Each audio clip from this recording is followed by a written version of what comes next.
All right, we're now on page 2 of the study guide. It says use a calculator, find the geometric mean of the problems below. If your answer is not a whole number, round to 3 decimal places. Okay, so remember, anytime we find a geometric mean, we're going to multiply the numbers and take the square root.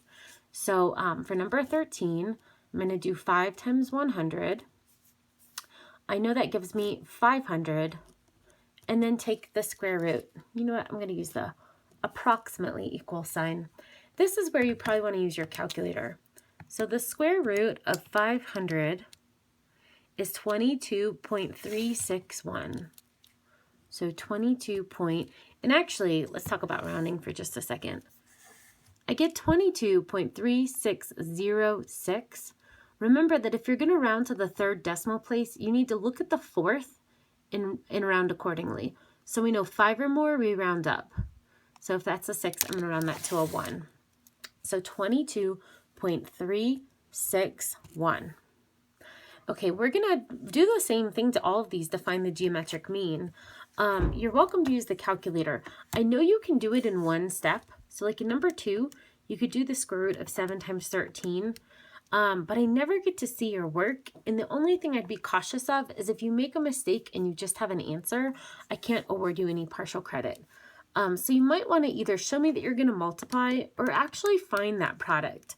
So 7 times 13 is 91, so we're taking the square root of 91. So I can go to the square root of my answer and get approximately 9.539. All right, so then the square root of 20 and 30, I know 20 times 30 is 600, so I'll get the square root of 600, which is approximately 24.495. So be careful when rounding. And then number 16, this one's easy. I know 1 times 64 is just 64. The square root of 64 equals 8. So we do get a nice whole number for that one. All right, halfway done with these. 4 and 9. That's another one I can do in my head.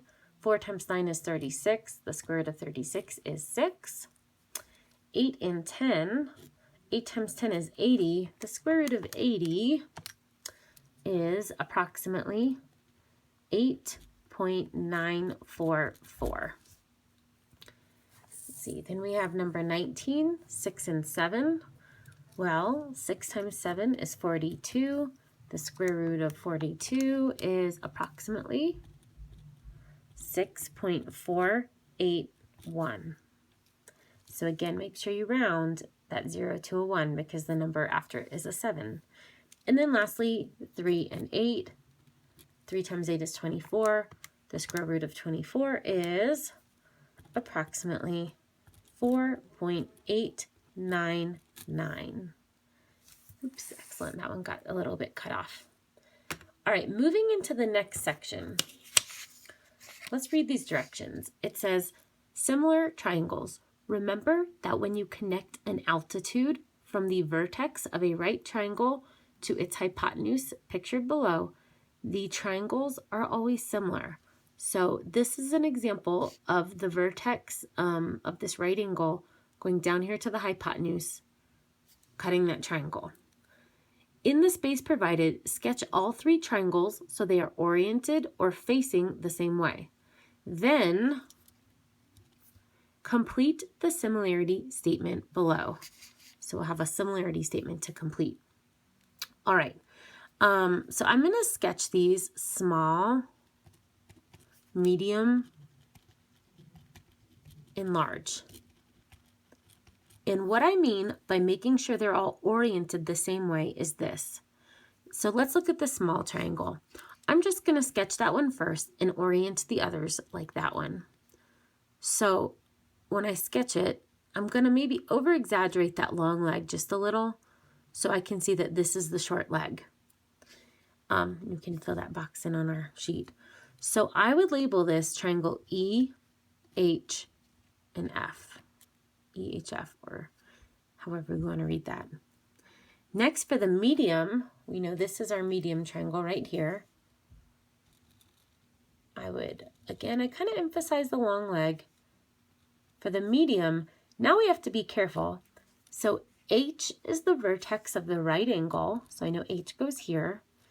And then if I trace the right angle over to the short leg, I get F. So if I trace that short leg, I'm at F. So from H, trace the short leg, this is F. And then if I trace my long leg, H, I go to G. So H up here to G. And just to confirm, my hypotenuse should be GF. And it is GF on the diagram. And then lastly, we're going to do our large triangle. So just a little bit bigger. I like to overemphasize that long leg so we know which is which. And in my large triangle, the big one, F is the vertex at the right angle. If I trace F over across the short leg, I go from F to E because EF is a short leg. So from F over here, I'm going to get an E. And then if I trace my long leg, F to G, that means F to G, this should be a G. Just to confirm, my hypotenuse is GE, GE. All right, so here's our sketch. This is going to help us write the similarity statement over here. So if we can look at these things together, see if I can zoom out a little bit. Ooh. Maybe not. There's like an arm holding my phone up. You can look at them together on your page though. So the first triangle in our similarity statement is EFG. I can tell from the diagram that's my large triangle. So look at the way we named it, EFG. Trace the short, trace the long, EFG. We're going to name the others in the same order. So for the medium, I can say FHG. So triangle FHG.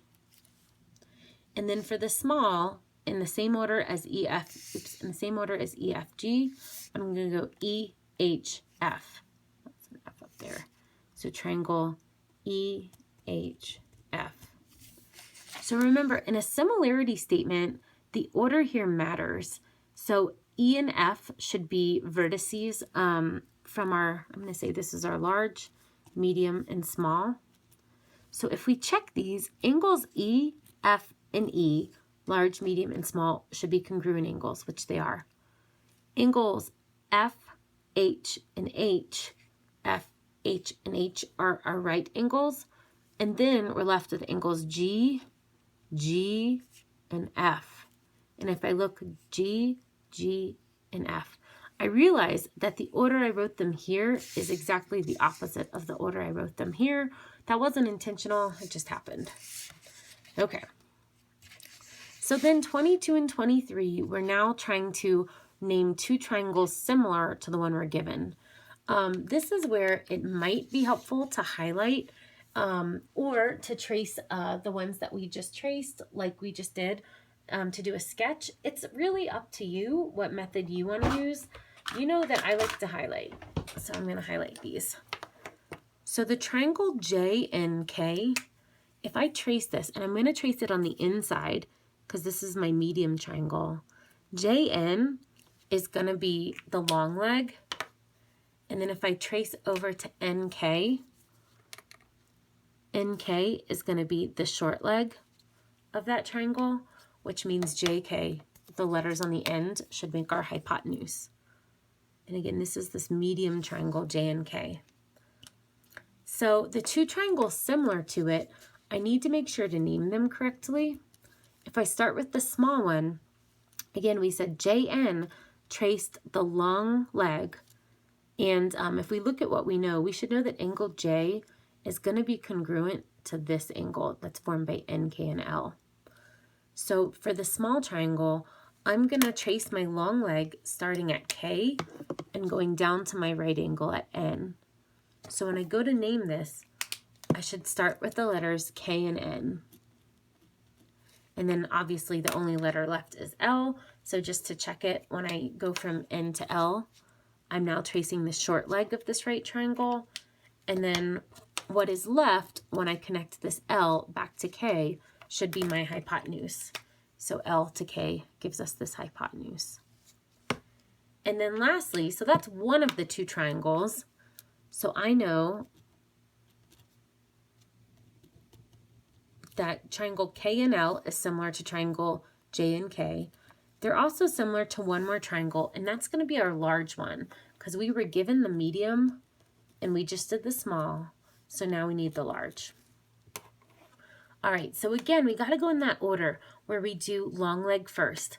So on the large triangle, my long leg is side JK. And I know I've got to start with angle J since it's congruent to angle J on the medium. So my large leg starts with a J. When I trace over the short leg, I go from K to L. So this is going to be triangle JKL. And then when we trace from L back to J, we should get that hypotenuse. So from L to J is the hypotenuse of the big triangle.